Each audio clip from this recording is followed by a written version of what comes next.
Hello, Klaus here, and welcome back to yet another video here at the channel. And in today's video, we are at a different location. Actually, I am rebuilding my studio and making it look very nice, hopefully. So in the meantime, we're going to have some videos from this location. Hope it's okay. Very soon we'll be at a new location, and that's going to be just awesome. I'm so excited about this.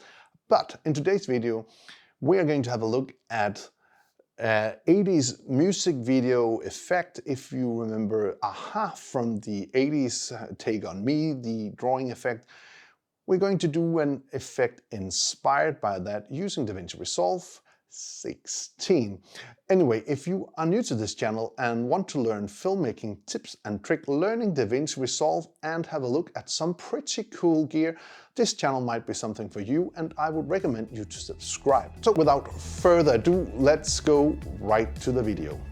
Okay, and this is the clip we are going to work with. It is the most music related clip I have with me, so that's just what we're going to use. So we'll go into the effects library and we'll go into the open effects and we'll go down to the Resolve FX style, and then we're going to use the pencil sketch effect. We're going to drag that on, and basically we could say we would be all done now, but since we are going for a specific look, aka the Aha video from the 80s, I just love the 80s, we are going to work with this clip here. And first off, we're going to use the stroke strength, which are just going to determine how the strokes are.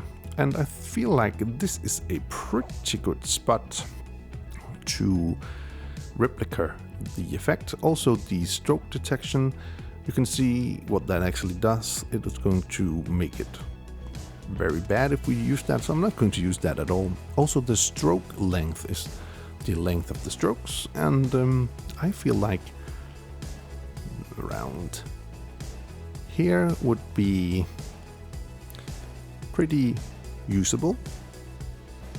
I mean, this is a fun effect to do, and since I can't draw anything, I can at least try to make video look like it. Again, here we can tone the adjustment amount. And again, I want it to be kind of white-ish, not too dark, so I figure that it will be pretty nice around here. And then we have the shadow levels, and that's just, as you see, this will affect the shadows. And again, I want this to be as white as background as possible.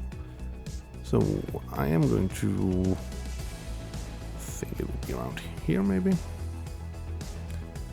something like that. And then there are more shadows. Again, this is just going to affect the shadows again in the background.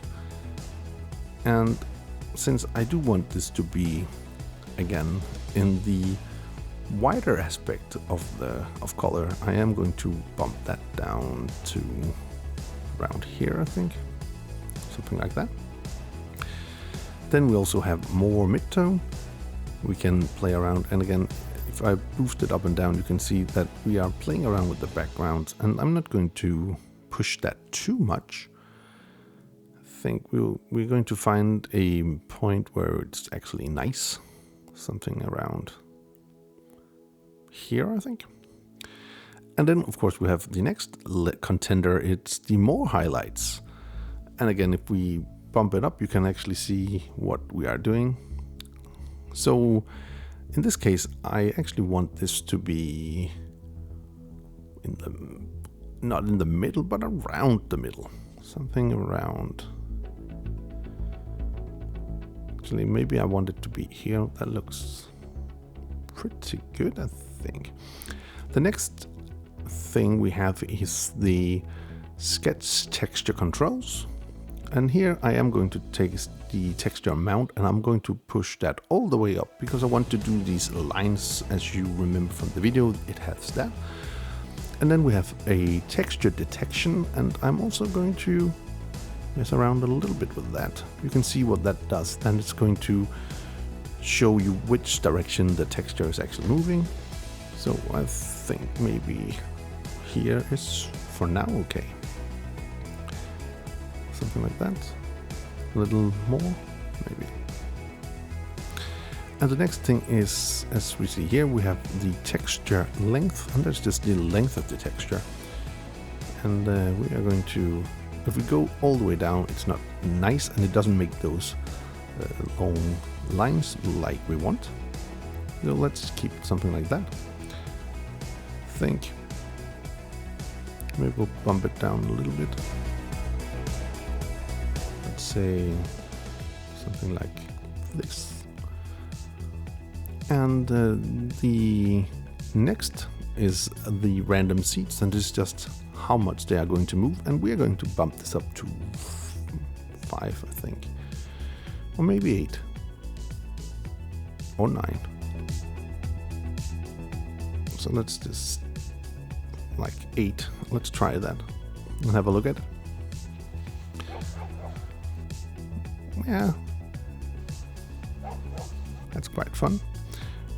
Of course, the perfect place to do this would be to make this in a white room, but I didn't do that. So also you can color the sketch. I'm not going to do that for this effect either. So one thing that we can do to make this even a little bit better is we're going to use keyframes on the texture detection and also on the texture length. And I'm just going to go randomly through the clip here, and then I'm going to stop it. I'm going to move the keyframes or the position of the slider so it will create a new keyframe. And that's just what I'm going to do all the way through the clip here. First, I'm just going to do it with the texture detection here. So as you see, the texture is going to move around a bit, and it's going to make it look a little more alive, or a little more like it's more random than it actually is. So with that out of the way here,